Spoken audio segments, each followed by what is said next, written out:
This edition of the Impact Podcast is brought to you by Engage. Engage is a digital booking engine revolutionizing the talent booking industry. With hundreds of athletes, entrepreneurs, speakers, and business leaders, Engage is the go-to spot for booking talent for your next event. For more information, please visit letsengage.com.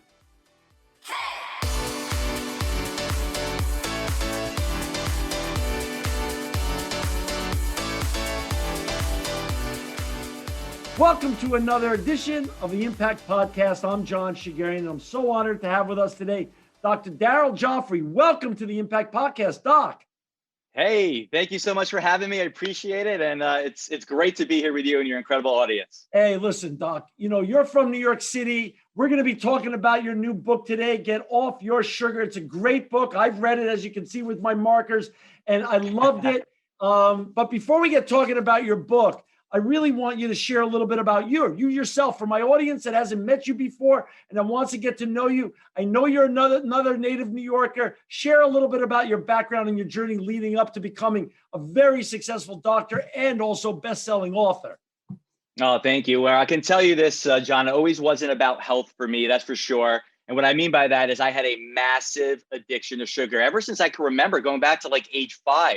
When you're a kid and even into high school, you can kind of get away with these things. Right. But, I really, looking back, I didn't get away with it. Growing up, I would get chronic ear infections every couple of weeks. Literally, I had tubes in my ears, not once, but twice. As a high schooler, I'll never forget, I had horrific acne. I had all these black spots on my face. I'll never forget the time my mom took me to a dermatologist. And what did they do? They gave me a bunch of bleaching cream. And at night, I literally had like 50 little white spots all over my face to try and bleach these brown spots.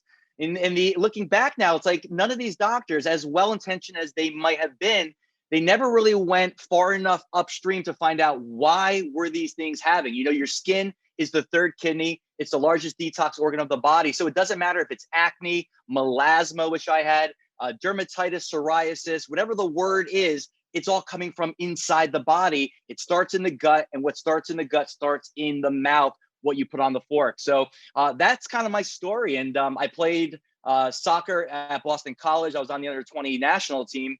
And my senior year, I didn't really know what I wanted to be or what I wanted to do. So I just joined the pre-law program. I figured I'd kind of go in the footsteps of my grandfather, my uncle, and my brother. But it really wasn't something that I was passionate about or really wanted to do. Not that there was anything wrong with that. I just didn't know at that age what I wanted to do. And then my senior year, I had a really bad injury in one of my soccer games. And it was one of those injuries where I'm like, uh-oh. And my dad dragged me to the chiropractor, by the way. It was after I saw 7 different doctors that said I would never play soccer again. Just put a little footnote on that one. Right. So I had nothing to lose, but I heard all the things. Once you go to the chiropractor, you got to go the rest of your life. So I was a little timid, a little scared. But my dad was going for years. He went for colds and things like that, not just back pain. And literally, after 2 adjustments, it was incredible. I was back on the field playing soccer. And what amazed me most about that doctor was he didn't put anything in my body. He didn't take anything out of my body. He just removed the interference to the way that my body was working. And once that interference was removed to my nerves, which had a lot of stress from the injury that I had, my body healed itself. And for me, it was like one of those lightning bolt moments where your body can heal itself. You have this power to heal yourself. This is what innate intelligence is. So my senior year, I decided to switch from pre-law to pre-med. And, I went to chiropractic college. I became a chiropractor. And it was really a game changer for me. But again, the skeleton in the closet was my addiction to sugar. And over the years of my 20s, I noticed that I started gaining more weight. And it got to the point that I was 42 pounds heavier than I am today. I have a lot of willpower, John, but my energy was completely depleted. I could adjust 50 people in a day, but at the end of the day, I was gone because my willpower was what drove me through that. But I never had enough energy because the sugar just depleted my body of its energy, of its life force. So I would say the straw that broke the camel's back was I was leaning down to adjust a patient and my pants literally split right down the backside. And it was a painful moment, but for me, it was really what made me finally come to terms with my sugar addiction. And I ditched the deprivation mindset, which we could definitely talk about how most people go about it. Right. And I just started adding, things that alkalize my body. I learned about the alkaline diet. I started with one green juice because that's really right now at the core of a strength eating diet. It tasted like swamp juice when I started because my taste buds were so acidic and so used to sugar. But something new, when I put it into my body, I knew that it was right.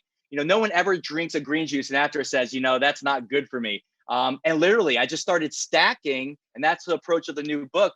And within 21 days, my cravings from sugar were completely gone. I'm talking about a lifelong addiction. And in just under 4 months, I had dropped about 42 pounds.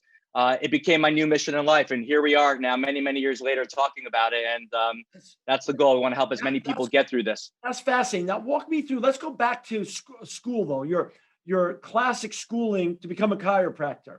When I talked to my nephew, who's a doctor, and he's my godson, and when I asked him about how much did he get about nutrition in medical school, a great medical school, not far from where you sit right now, he said to me, Uncle John, not a lot, not a lot. How about you? Was your focus on nutrition, obviously it was a personal thing to you, but did you have any classic training in nutrition over in chiropractic school at all?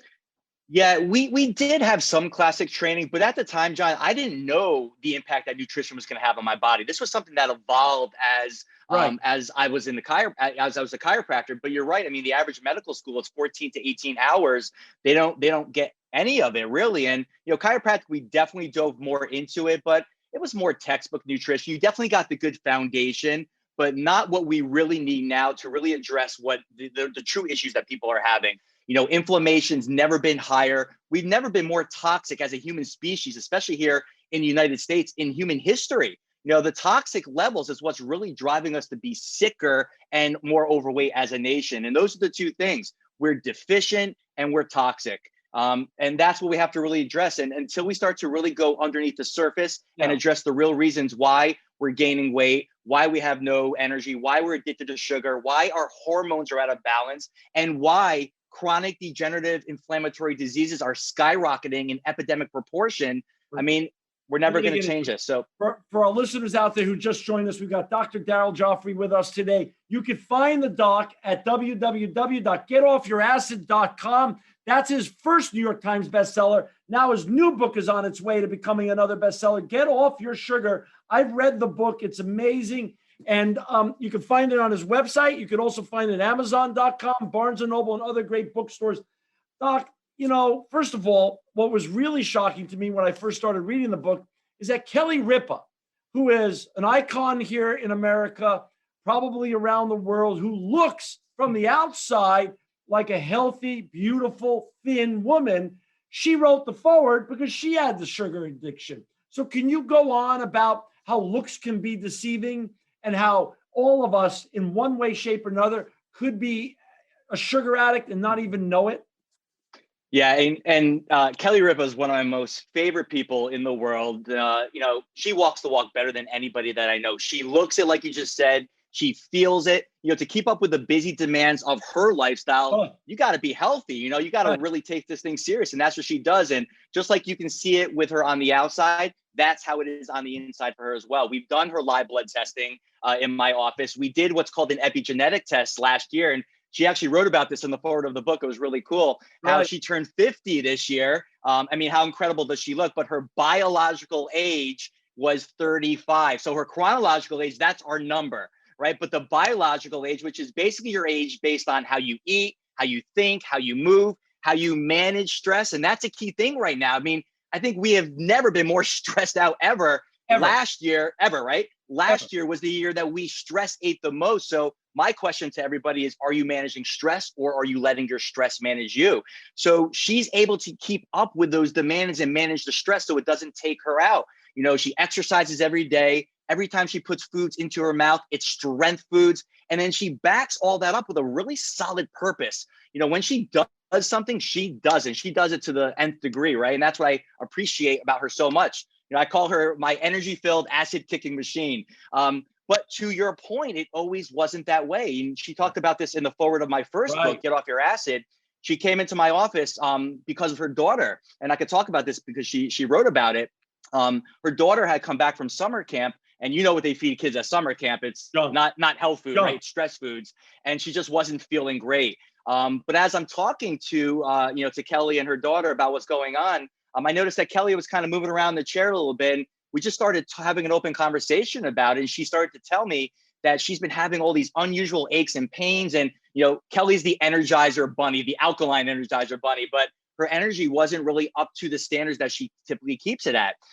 So we just really started to kind of look at both of them because they were going to do this together. So in solidarity with her daughter, they did my sugar detox, which now we call the acid kicking sugar detox. And literally after the third day, she went on her show. I had no idea she was going to do this. It was wild. And she told her whole audience that it changed her life. She's not in pain anymore. She ate more on the detox than she did in her real life. And she felt that this was responsible for everything that she felt in just 3 days. It's so incredible. But this is the cool thing, is that when you look at sugar is the most acidic substance you can put into the body. It's not even a food, it's a drug. In fact, I call it America's drug of choice. And this is what we need to know about sugar. Sugar equals acid, and acid equals inflammation. So, she was eating a lot of good health foods, but there were some things in the diet that she didn't realize that was driving up the inflammation inside her body, in her joints and things like that. So just after a few days of getting off her acid and eating strength foods and being on the alkaline supplements, it's incredible how everything just turned around. But that's the thing. I think you nailed the head, is that a lot of people think that if you're skinny, you can be healthy. But I'm going to tell you, people who are skinny, even fit people who have high levels of inflammation and acid, it's actually more dangerous than someone that is a little bit overweight, because fat in the short run is actually going to protect the acids and the toxins in your body. Now, in the long run, that's not good because it's actually corrosive. That's what acid is. It's so corrosive, it could burn a hole through metal. So think about what that does inside your body, but your body wants to protect itself. So it literally takes the fat cell and it attaches itself to the toxin. And then what it does, it lodges it in all of our tissues, what I call the acid magnets, the acid catcher. So, the stomach, the butt, the legs, and things like that. And it keeps it there to protect yourself.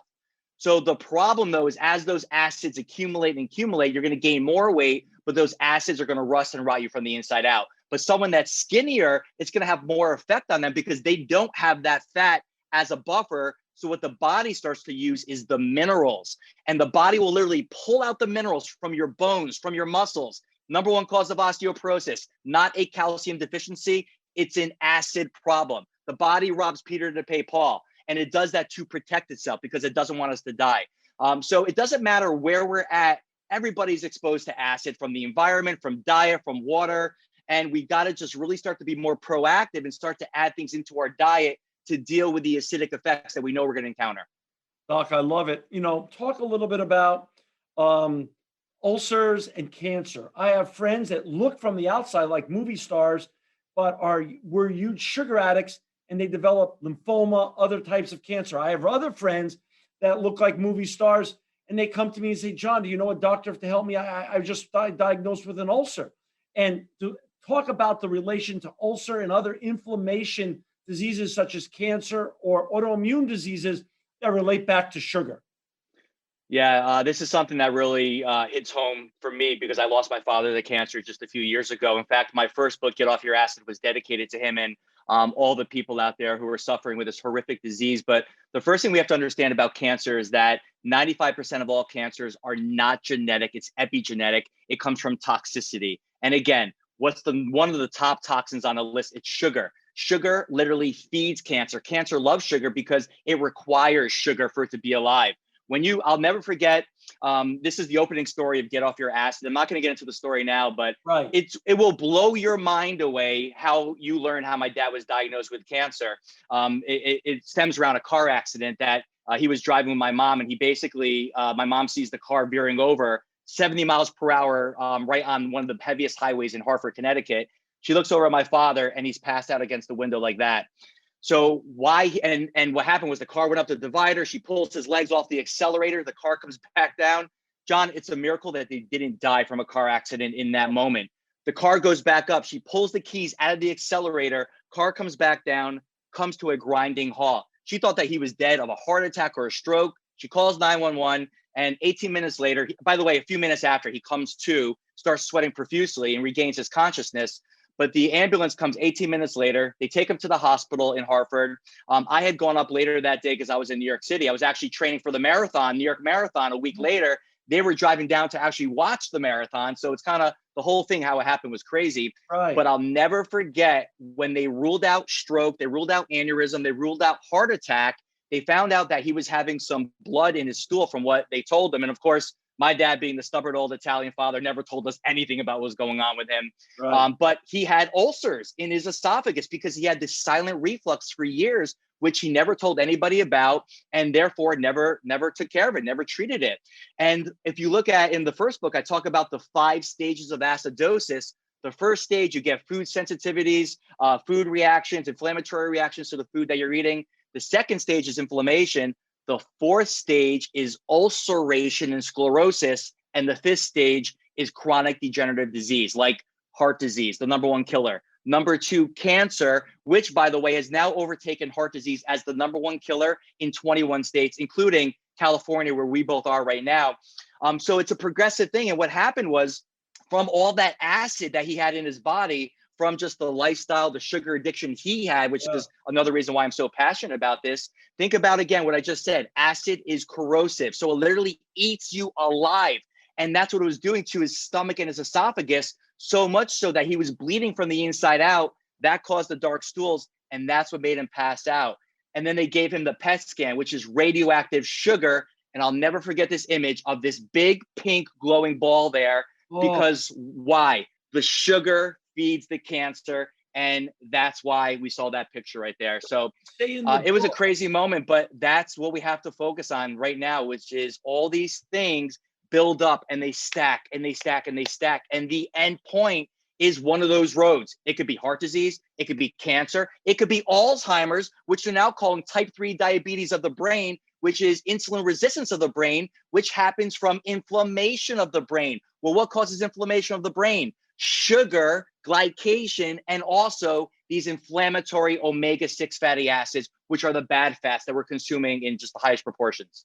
You know, for our listeners and viewers that just joined us, we've got Dr. Daryl Gioffre. He's a best-selling author. He's just written this great book, Get Off Your Sugar. You can find it, of course, at Barnes & Noble, Amazon, and also getoffyouracid.com. You can get in contact with Dr. Daryl Gioffre. Doc, you say in your book here, which I've read, sugar is to cancer as gas is to fire.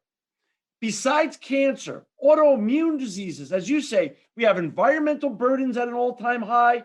We are living through an unprecedented pandemic. If we're feeding ourselves the wrong thing right now, we're playing with fire, because if it doesn't end up as you say, some skin disease such as psoriasis or some ulceration inside, or cancer, which you just walked us through your father's situation, horrific situation, even autoimmune diseases now are at an all-time high, and sugar are leading to acidity and those MS, Parkinson's, and rheumatoid arthritis, and all those kind of horrific diseases, correct? 100%. One of the things I specialize is in gut health. We do some really advanced testing. That's one of my mottos is we got to test, not guess, because we're all unique bio individuals. And, you know, John, what might work for you, maybe might not work for the next person. So at the core of this, we have to really improve our diet. We all need to take some form of supplements based on things you're deficient in. And we got to start to really remove the lifestyle factors, these blocking factors that's causing all the stress. So we got to manage the stress. But at the core of this, when you look at autoimmune diseases, leaky gut is at the core of every autoimmune issue. I don't care if it's rheumatoid arthritis, if it's Hashimoto's, hypothyroidism, because what is leaky gut? Leaky gut, I say, is the cause of all dis-ease with a hyphen, because the more dis-ease, lack of balance leads to disease. So the question is what's getting into the blood that's living in the gut? We all have stealth pathogens, inflammation, and at the core of every issue we have, every health issue, every one that you just named, plus so many more, is inflammation. And what's the primary cause of inflammation? It's sugar, grains, dairy, and leaky gut. So we have to really look at what's causing these craters in our gut that's allowing these toxins and inflammation and undigested food to leak into the blood. And then once it gets into the blood, it becomes this systemic highway to the entire body. And what happens is The stress areas of our body is what accumulates all these toxins and inflammation. It could be the brain. It could be breast tissue. It could be the prostate. It could be your back. All right. So we are only as strong as the weakest link, and the body, it knows how to find those things. So we got to really address the leaky gut. And if we go one step further, what's the prime driver of leaky gut? It's these acidic foods that are punching holes in the gut, and not just the foods. The number one cause of leaky gut is antibiotics. Sugar and grains, which is a big one. Grains are like those stealth foods that are going to really cause so much inflammation. So we got to be wary of the pasta, the breads, even things like oatmeal. But there's other things that can cause that. They punch holes in the gut. But an antibiotic is like a napalm bomb going off in the gut. It literally causes leaky gut for 2 years. Now, I'm not here to tell you what to do as far as how you take care of yourselves, but the research shows the only time we should really have an antibiotic is if we're going to die. There's so many other things that we can do in its place that's selectively going to go after viruses and bacteria, fungus, and things like that. So, these are things we can get into, but it's really incredible how this traces back to the diet. I love what you say at the bottom of the book, and we're gonna get into that now, because I want to give. I mean, what's great about you is that you not only talk about the problem, which we just talked about the last 15 or 20 minutes, but it says at the bottom of your great book here, Get Off Your Sugar. Stress eating, which every one of us for the last 11 months have been involved with some form of stress eating. 2, strength eating. You talk about in your book, what I loved is you made it easy to remember. Even a guy like me, 58-year-old guy, can remember it. Weed, seed, and feed. Can you explain to our listeners how we go to strength eating, weed, seed, and feed, your style? Yeah, well, everybody understands what stress eating is. And I think the example you gave was the perfect example. I mean, think about last February, March, when we learned about the pandemic, because we were all blindsided by the pandemic. No one knew that this was coming. No. And then we had this quarantine that was slapped upon us. I was in New York City at the time, early on, which became the epicenter. It was like a ghost town. You could walk out on Park Avenue right by my office and not worry about anyone hitting you because there was no one there. And what happened was all of us, or most of us, we literally crawled into our foxholes and we never came out. And we started stress eating. And, we know what that is. So stress eating is basically what we do to soothe our bodies, our physical bodies, and I say more so our emotional minds, with the foods that we're eating. But think about that. We call them comfort foods, but they're not really comfort foods. They might give you that instant gratification, but they're not giving any comfort to our body. In fact, it's the opposite. They're stressing our body. They're stressing our energy. They're stressing our immune systems. So most people would think the alternative to stress eating is to not eat at all, but that's impossible. We have to eat. Right. I could wake up, as important as exercise is, it's the 7th step in my book. I could wake up and say, you know what? I'm not going to exercise today. It's not a good choice, but I can get away with it. But we have to eat. So the solution is to not eat. It's to strength eat. And that's the focus. It's about adding. So no matter where you are, just like me, it's not about deprivation. It's not about the cold turkey approach, because it's not going to set you up for success. It might get you 2 weeks. It might get you 2 months, but you're not addressing the underlying deficiencies, which is minerals, especially magnesium, why you're craving sugar in the first place. And that's what most people do, John. They remove the poison, but they don't give the body the antidote, which is the things that it needs to address the real reasons why we're stress eating in the first place. So there's 7 steps in the book, and each step stacks on the next one. So in this 21-day program. So for the first 3 days, we're talking about remineralizing, because mineral deficiency, and I mentioned magnesium, is the number one reason why we crave sugar, why we get inflamed, and why the body is really stress eating in the first place. So we just start talking about adding more things like green juices. As I mentioned, that's where I started. It's the core of a strength eating diet. Green smoothies, green soups, salads, stir fries, steamed veggies, more of those things. And it's not about like saying wherever you're at, like you got to do less of that. It's about more of this. And then the goal is, as you add more of the good, you're going to outweigh the bad. And then on day 4, we move into step 2, which is healthy fats. So now we start adding in things like avocados with a little extra virgin olive oil, a little sea salt, some sprouts, some cumin, and other forms of healthy fats. And what happens is the first 3 days, we keep on doing those foods as we go on to step 2. So each step, it builds and builds and builds. So step 3 is all about protein. Step 4 is about herbs and spices. Step 5 is such an important topic. It's about timing your meals, because the reality is that the average American eats 17 times a day. That's what stress eating is. And that's how you know you're addicted to sugar. can you go more than 2 or 3 hours without eating something? Because sugar is a fast, dirty burn. You eat it, the body burns it, and then you crave it. So the goal is to do what we call metabolic flexibility, add more of these health strength foods that's not going to basically allow your body to burn sugar, but allow your body to start burning fat. And we teach you how to go from 17 meals a day,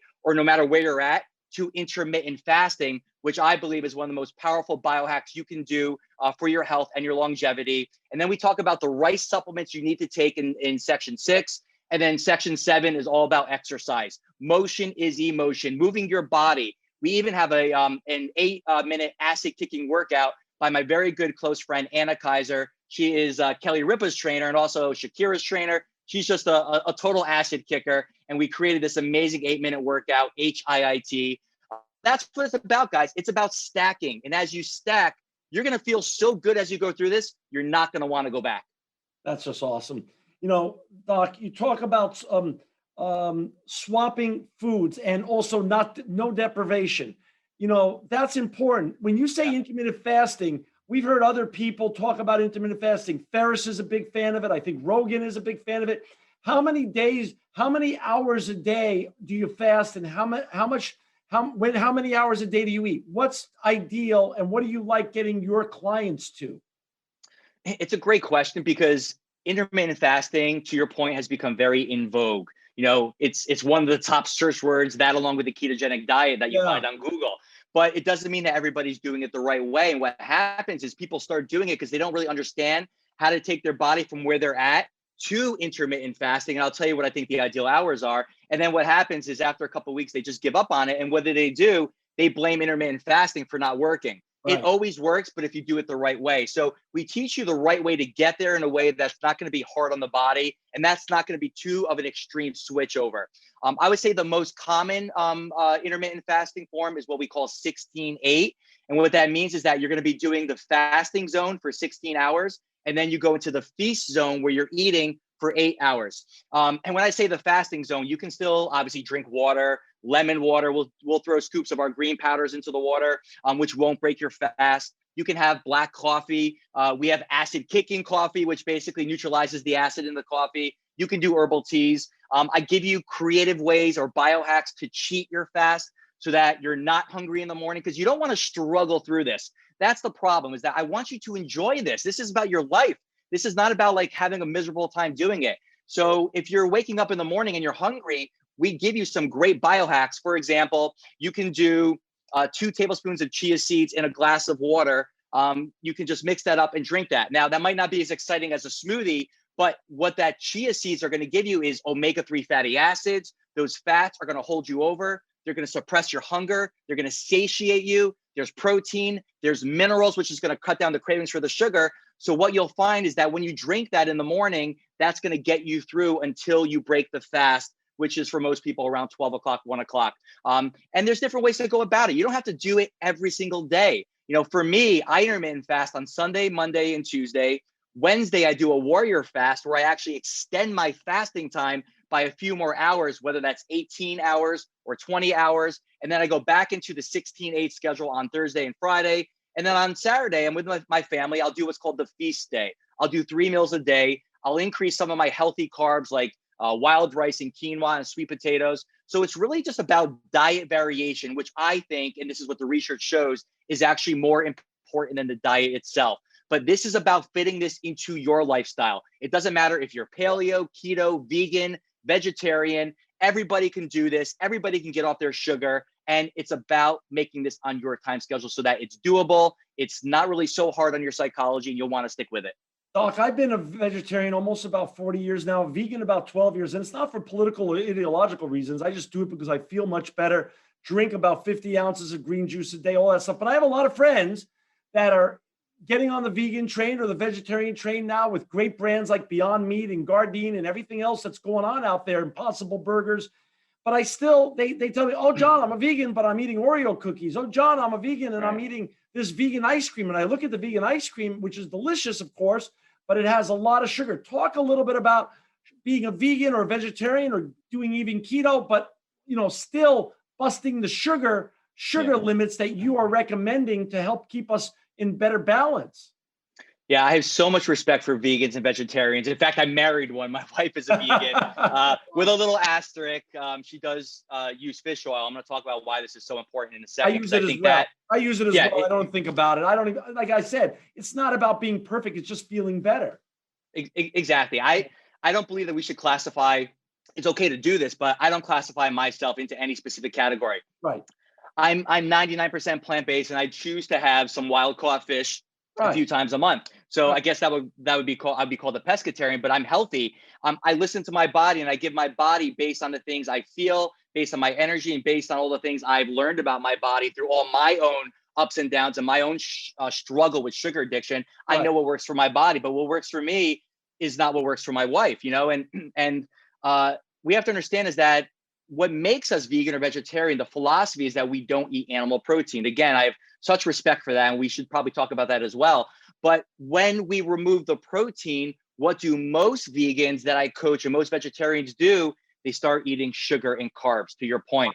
So they basically take out one acidic food and they actually put in something that's even more acidic. So it's very noble as far as the reasons why they do it, but it's actually making them more inflamed. I test so many people in my practice, many vegans and vegetarians. I'm going to tell you, I talk about this in both of my books. I give this research to you guys. Vegans and vegetarians tend to have more inflammation than meat eaters. Now, not all. This is with an asterisk, right? Because there's a healthy way to be a vegan and there's a sick way to be a vegan. My wife, Chelsea, she's the healthiest vegan I've ever seen. In fact, this test is called an omega-3 acid inflammation test. It's on our website. It's an at-home test where you get this kit in, you take a little drop of blood from your fingertip, just like a glucose stick, you put it on the little card, and then you let it dry for 5 minutes. You put it in the envelope, there's a stamp on it, it goes right to our lab, and it's gonna tell you one of the most important biomarkers for inflammation ever. It's called the omega-3, omega-6 ratio. Now, we all know that omega-3 fatty acids are anti-inflammatory. That's what's in wild-caught salmon and trout and anchovies and herring and sardines. That's also why we need to take fish oil, because the inflammation levels have never been higher. Omega-6 fatty acids are pro-inflammatory. Those are the bad ones. And I'm going to say that's probably even worse for sugar, because when you eat sugar, sugar is so toxic, the body wants to burn it off right away. The body doesn't need sugar. It's not an essential fuel. But those omega-6 fats can't be burned off, so they just get stuck in the body. So you can actually measure the ratio of these bad omega-6 fats, which you find in things like sunflower oil, corn, soy, safflower oil, hydrogenated vegetable fats, grapeseed oil, the worst ratio of any food out there of omega-6s to 3s. Any processed food you find out there in a carton or a can, I can pretty much guarantee you're going to see corn oil, you're going to see cottonseed oil, you're going to see soybean oil. Those are the ones that drive up inflammation. So that ratio, guys, it's critical. Everybody should know what their ratio is. But how many doctors out there have talked to you about testing this? I would assume not many, in fact, probably none. So the ratio should be 1-to-1. If you look at our ancient ancestors, that's what they were based on the ancient diet, right? Which was a healthier diet. It should never be more than 3-to-1, 6s to 3s. The average American has 20 times the amount of these inflammatory omega-6 fats compared to omega-3s. And vegans and vegetarians are actually higher. They're about 26, 27-to-1. I've actually tested clients. I've seen 50-to-1. The highest I've ever seen is 88-to-1. And here's why that's so bad. Because omega-3s and omega-6s compete for the same enzymes, especially in your brain. Before I said that Alzheimer's, the main cause of that is inflammation of the brain. So what happens is the brain is 60% fat. So if you have so many more of these omega-6s compared to 3s, what do you think is going to win every single time? The omega-6s. And literally what it does, it just inflames your brain. In fact, I interviewed a doctor who did all this research, and he showed that the average murderer and people in the insane asylums have the average ratio of 70-to-1. And what he was saying, above and beyond, obviously, psychotropic drugs, the reason why they've gone so insane and crazy, not making conscious choices and decisions, is because their brains are so whacked. Their brains become hijacked by these inflammatory omega-6 fatty acids. So we got to know what these numbers are and what's the main driver. It's sugar and omega-6 fats. So we got to test, we got to know what they are. So there's a healthy way to do it, John, which is the way that you're doing it, which is the way that my wife is doing it. So we want to get lots of healthy greens, dark green leafy vegetables, lots of cruciferous vegetables, lots of sulfur-based vegetables. So that should be the main staple of our diet. lots of healthy fats. Now I'm talking about the fats that heal, not the fats that kill. So avocados, raw nuts, raw seeds, raw oils, coconut oil, extra virgin olive oil, avocado oil, things like that. And then we want to do moderate sources of protein. If you're vegan, vegetarian, plant-based sources of protein. And then you got to get those fiber-rich, slow-burning carbohydrates in. That's like your sweet potatoes, your quinoa, which is not a grain, it's a seed, wild rice, which is a grass, not a grain, butternut squash and winter squashes and things like that. So that's the core of a strength eating diet. If you do that instead of all these other things, you're going to see your health change before your very eyes. It's incredible. Cruciferous vegetables being Brussels sprouts, cabbage, broccoli type of stuff. Yep, exactly. Cauliflower. We got a lot of great recipes in the book with all those. Great yep. book. You know, Doc, you have a lot of celebrities like Kelly Ripa as your clients. You have a lot of very healthy people like you know, marathon runner and young people and also older people. But I want you to give some hope out there, because our listeners are obviously, the world is made up of so many people. Your book is not just meant for the celebrities, for the healthy people.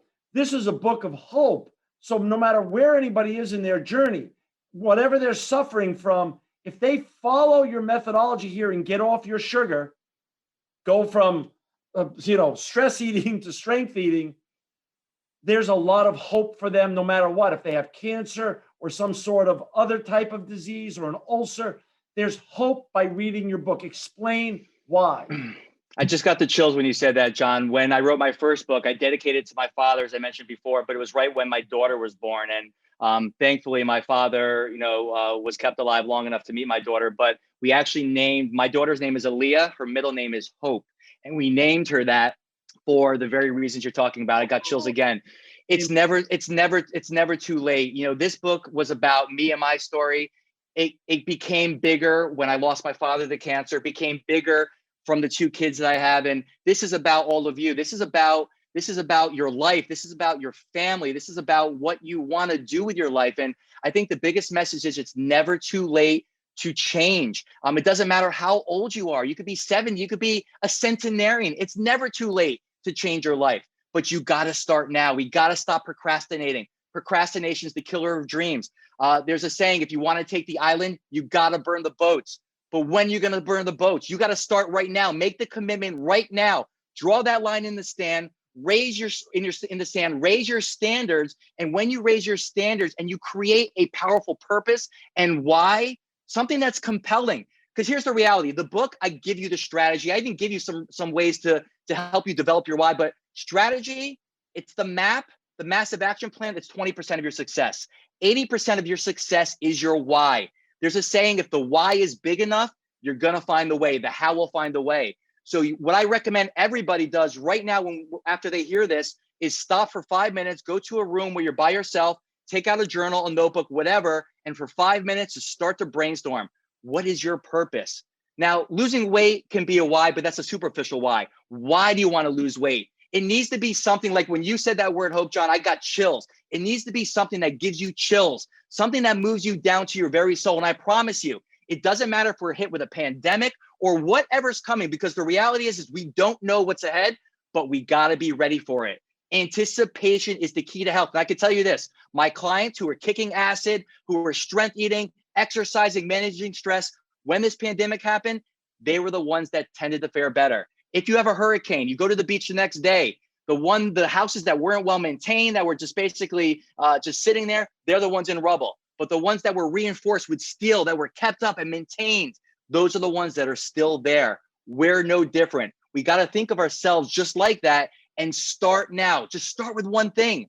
John drinks 50. How much green juice do you drink a day? Like, just start 50 ounces. Just start with one green juice. Make it easy. Wow.